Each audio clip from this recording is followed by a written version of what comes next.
একটা কাফেলা বিদেশ ভ্রমণের উদ্দেশ্যে অজানা অচেনা রাস্তা দিয়ে সফর করছিল। এমন সময় পথিমধ্যে তারা বিশাল বড় একটা সুড়ঙ্গ পেল, আর তাদের গন্তব্যে পৌঁছানোর জন্য ওই ঘন অন্ধকার সুড়ঙ্গের ভিতর দিয়েই তাদেরকে যেতে হবে, এছাড়া আর কোনো উপায় নাই। বলে রাখা ভালো, সেই সুড়ঙ্গের ভিতরে এতটাই বেশি অন্ধকার ছিল যে কোনো কিছুই দেখা যাচ্ছিল না। তো কাফেলার লোকেরা যখন নিরুপায় হয়ে সেই অন্ধকার সুড়ঙ্গের ভিতর দিয়ে সামনের দিকে এগিয়ে যাচ্ছে, তখন তারা বুঝতে পারলো যে তারা যখন পা ফেলছে তাদের পায়ের নিচে ছোট ছোট কিছু পাথরের কঙ্কর পড়ছে। তখন ওই কাফেলার মধ্য থেকে কিছু কিছু লোক সওয়াবের নিয়তে পথ থেকে কষ্টদায়ক জিনিস ফেলে দেওয়ার উদ্দেশ্যে ওই পাথরের কঙ্করগুলো পকেটে ভরে নিল, যাতে এই সুড়ঙ্গের বাইরে সেগুলোকে ফেলে দিতে পারে। তো তাদের মধ্য থেকে কেউ কেউ অনেক বেশি কঙ্কর উঠালো, আবার কেউ কেউ দুই একটা উঠিয়ে এই সামনের দিকে হাঁটা ধরলো, আবার কেউ কেউ একটা পাথরের টুকরাও উঠালো না। তো তাদের কাফেলা যখন সেই অন্ধকার সুড়ঙ্গ থেকে বের হলো,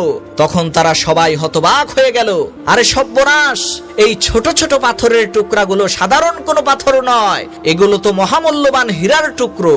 এখন যারা বেশি পাথর উঠিয়েছিল তারা তো খুশিতে বাকবাকুম, আর যারা দুই একটা উঠিয়েছিল তারা আফসোস করছে, আয় আল্লাহ, আরো বেশি করে যদি উঠাতাম তাহলে কতই না ভালো হতো।